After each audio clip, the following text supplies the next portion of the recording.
What's up, you guys? American, welcome back to my channel. No, you grow up. So this is gonna be the first video in a new series. It's probably gonna be 3 videos long, and it's gonna cover all the NECA TMNT live action figures. So the first 2 parts are gonna cover the figures from the 1990 movie, and part 3 is gonna cover the Secret of the Used figures. It's crazy that it's taking me this long to talk about these figures. This line was really important to me for a lot of reasons. It's actually the line that got me into modern action figure collecting. A couple other things I'm gonna talk about in here that I've never talked about before, but I'm really excited to talk about these figures, so let's get to it. I can't remember back far enough to a point where TMNT wasn't a part of my life. I can remember back to when I was 3, and even my earliest memories, the Turtles were already there. I always remember having the 4 original Playmates Turtles and Krang.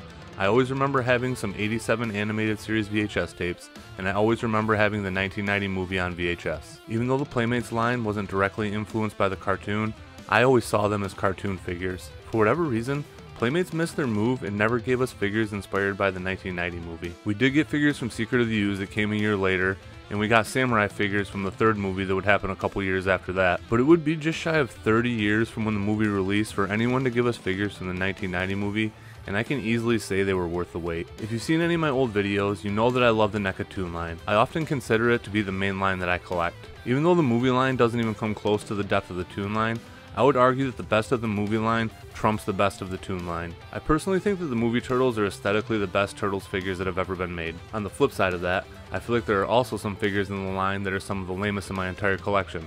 White Beater White Trash Casey, I'm looking at you. And there's also some very odd sculpting choices as well. But that being said, I absolutely love this line, and I'm very excited to finally talk about not only the figures, but my history with the line and why it's so important to me. It would make sense to kick things off with the 4 Turtles, but I'm actually going to start where the line started with me, with Shredder and Splinter. These were not only the first NECA figures I ever owned, but they were actually the first modern figures that I bought after getting back into collecting. I was very ignorant to anything going on in modern toy collecting at the time, as my focus was on the OG Playmates figures, and I'd only recently just got back into collecting those a few months prior. I started noticing NECA stuff while searching for vintage figures on eBay, but I never really knew what I was looking at. The ones that were really sticking out to me were the figures from the 1990 movie. I know I'm far from the first person to say this, but they literally looked like shrunken down versions of the suits, and they were extremely intriguing to me. I started noticing that all the NECA movie Turtles all said GameStop exclusive on them, and I tried finding them on the GameStop website, but they were long sold out by then. The one nice thing I did find on the website though was release dates for the Shredder, Splinter, and Foot Soldier figures. I kept checking back as I didn't understand the nature of modern toy collecting at the time.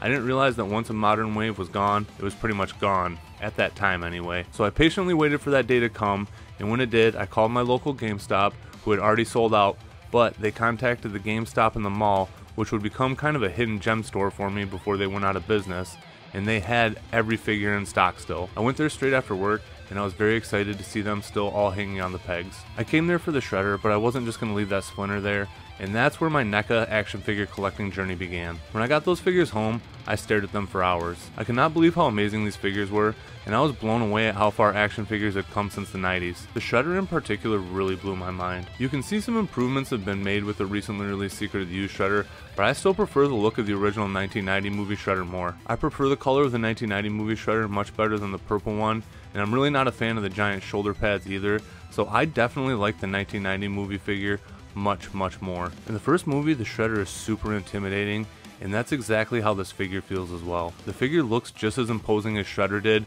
in the final scene where he beats the shit out of all 4 of the Turtles. This Shredder figure is probably my favorite Shredder in my collection. Splinter might not have been quite the banger that Shredder was, but he's still a great looking figure as well. The head sculpt in particular just looks incredibly accurate to the costume or the puppet or wherever the hell Splinter was in the movie. He does have pretty weak ankles, so that's probably my biggest gripe with this figure. After getting Shredder and Splinter, I knew I needed the Turtles. They were going for about $50 a pop at the time, which was kind of right before the NECA boom had really hit. The first 2 figures I got were Raph and Leo, and I would get Donnie and Mikey shortly after that, and this was actually the first set of the 4 bros in modern figure form that I had. Aesthetically, I would consider these guys to be perfect. You might have noticed this by now, but almost all my praise for this line has been towards how good they look. There's pretty much 2 different ways a company can go in making modern action figures. NECA typically focuses hard on the way figures look, and the way they move definitely takes a back seat. That's true most of the time anyway. They do a good job of not breaking up the sculpt in order to give greater ranges of motion, which makes for figures that look great on your shelf, but definitely aren't the most fun to play with. A good flip side to NECA figures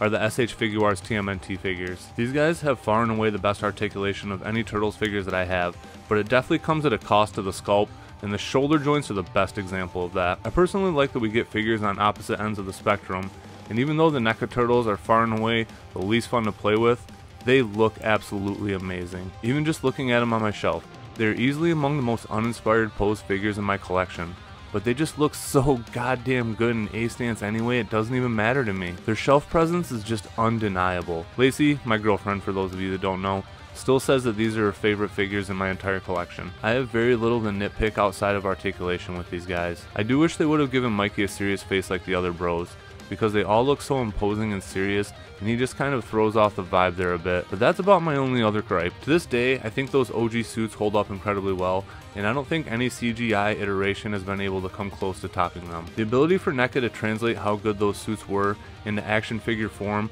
without losing a single thing that made those costumes so amazing is astonishing. I strongly believe that this is some of NECA's best work of all time, to only be topped by a pair of figures that would come from the next movie.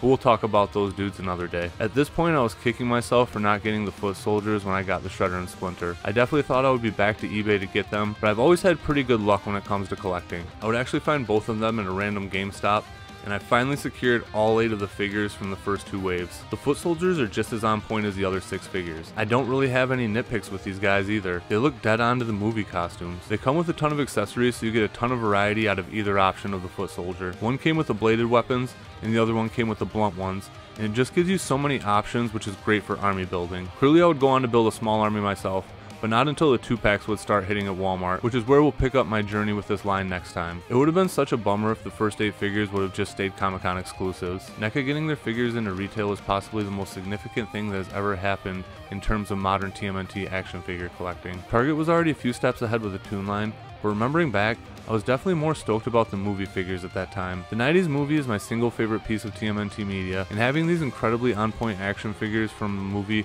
just makes me happier than I can explain. This is the only line I'm almost completely doubled up on, and again, we'll talk about that more in part 2, along with a huge turning point in my modern action figure collecting, which I'll give you a tease on right now. Up to this point, I was an in-package collector, but all that would change once I got this next set in my hands. Alright you guys, so that's going to wrap things up for this one.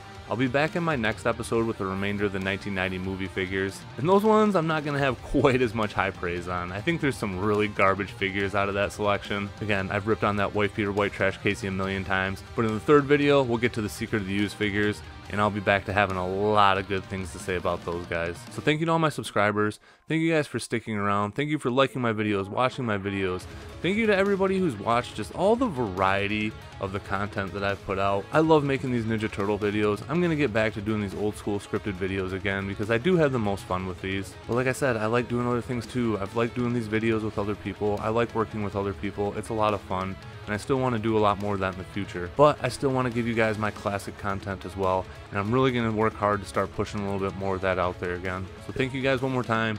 Take it easy, be safe, and I'll catch you guys later. Peace.